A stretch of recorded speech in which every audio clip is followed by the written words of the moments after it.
अस्सलामु अलैकुम वरहमतुल्लाहि वबरकातुहू।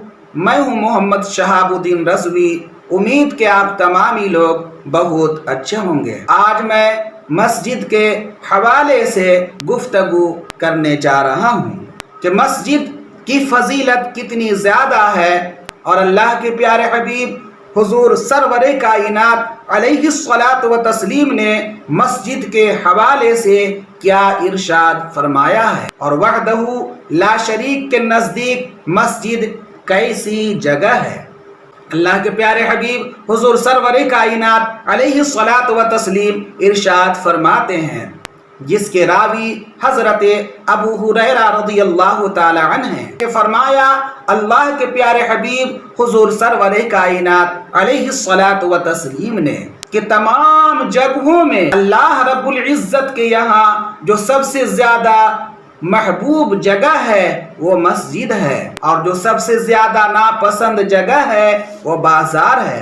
कुछ आप समझे कि आखिर मस्जिद महबूब क्यों है और बाज़ार नापसंद क्यों है।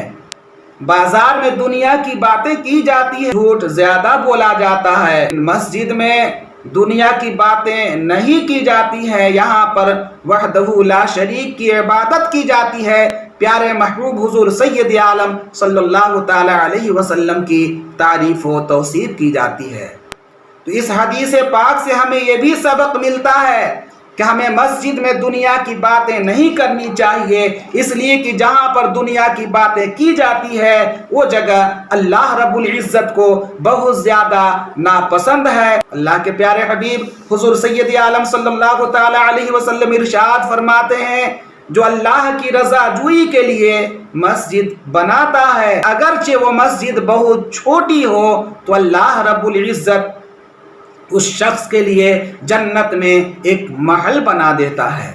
आगे अल्लाह के प्यारे हबीब हुजूर सैयद आलम सल्लल्लाहु ताला अलैहि वसल्लम इरशाद फरमाते हैं, जब तुम में से कोई शख्स मस्जिद से मोहब्बत रखता है तो अल्लाह ताला उससे मोहब्बत रखता है। इस हदीस पाक से भी हमें पता चला कि मस्जिद जो है अल्लाह से मोहब्बत का जरिया है। अगर हम मस्जिद से दूर रहें और मस्जिद की मोहब्बत हमारे सीनों में न रहे और हम ये कहें कि हम अल्लाह से मोहब्बत करते हैं तो हमारा ये दावा बिल्कुल झूठा हो जाएगा। दावा की दलील ये होगी कि हम मस्जिद में जाया करें, मस्जिद की मोहब्बत अपने सीनों में बसा करके रखें, ये हमारी दलील होगी। अल्लाह के प्यारे हबीब हुजूर सैयद आलम सल्लल्लाहु ताला अलैहि वसल्लम इरशाद फरमाते हैं कि जब तुम में से कोई फर्द मस्जिद में जाए नमाज पर रहता है तो फरिश्ते उसके लिए मग़फ़िरत व बख्शिश की दुआएं करते रहते हैं और कहते हैं, ऐ पाक परवरदिगार आलम उस पर सलामती नाजिल फरमा, ऐ अल्लाह उस पर रहम फरमा, ऐ अल्लाह उसके गुनाहों को बख्श दे। ये दुआएं उस वक्त तक जारी रहती है जब तक वो किसी से बात न करे या मस्जिद से अपने कदम को बाहर ना निकाले। हुजूर सरवरे कायनात अलैहिस्सलातु व तस्लीम आगे इरशाद फरमाते हैं, जब तुम किसी ऐसे आदमी को देखो जो मस्जिद में जाने का और आने का आदी हो, तुम उसके ईमान की गवाही दो। पता चला कि ईमान की मजबूती जो है वो मस्जिद में जाने से आती है, इसलिए कि मस्जिद में इंसान उसी वक्त ज़्यादा जाया करता है जब उसके सीने में खुदा का खौफ ज़्यादा हुआ करता है। आगे अल्लाह के प्यारे हबीब हुजूर सैयद आलम सल्लल्लाहु ताला अलैहि वसल्लम इरशाद फरमाते हैं कि मस्जिद में दुनिया की बातें करने से बचो, इसलिए कि अल्लाह रब्बुल इज़्ज़त को ये पसंद नहीं है कि हमारे घर में आकर के कोई दुनिया की बातें करे।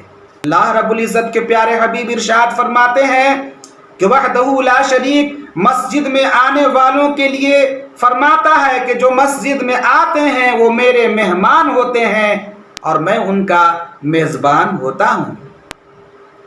और मेज़बान जो होता है अपने मेहमानों का बहुत ख्याल करता है कि हमारे मेहमान किसी तरह हमसे राज़ी रहें। तो यकीनन वहदहू ला शरीक जो है कभी आपको परेशान नहीं होने देगा, बल्कि अल्लाह रब्बुल इज़्ज़त आपको मांगने से ज़्यादा अता फरमाएगा। इसलिए कि आप मस्जिद जब जाते हैं तो अल्लाह रब्बुल इज़्ज़त का मेहमान बन कर के जाते हैं। अल्लाह के प्यारे हबीब हुज़ूर सैयद आलम सल्लल्लाहु ताला अलैहि वसल्लम इरशाद फरमाते हैं कि मस्जिद में दुनियावी बातें करने से बचो, इसलिए कि दुनियावी बातें नेकियों को इस तरह से खा जाती हैं जैसे जानवर चारा खा जाती है। जमीन का वो हिस्सा जहां पर इंसान नमाज पढ़ा करता था, वो हिस्सा 40 दिन तक उसकी मोहब्बत में रोया करती। अल्लाह के प्यारे हबीब हुजूर सरवरे कायनात अलैहिस्सलातु व तस्लीम इरशाद फरमाते हैं, जिसके रावी हजरत अनस इब्ने मालिक रदी अल्लाह ताला अन्हु हैं, जमीन का हर वो टुकड़ा जिस पर नमाज अदा की जाती है या जिक्र खुदा किया जाता है, दूसरे जगहों पर फख्र करती है और ऊपर से नीचे 7 आसमान और ज़मीन तक वो मुसर्रत व शादमानी महसूस करता है। और जब बंदा किसी ज़मीन पर नमाज पढ़ता है, वो ज़मीन उस पर फख्र किया करती है।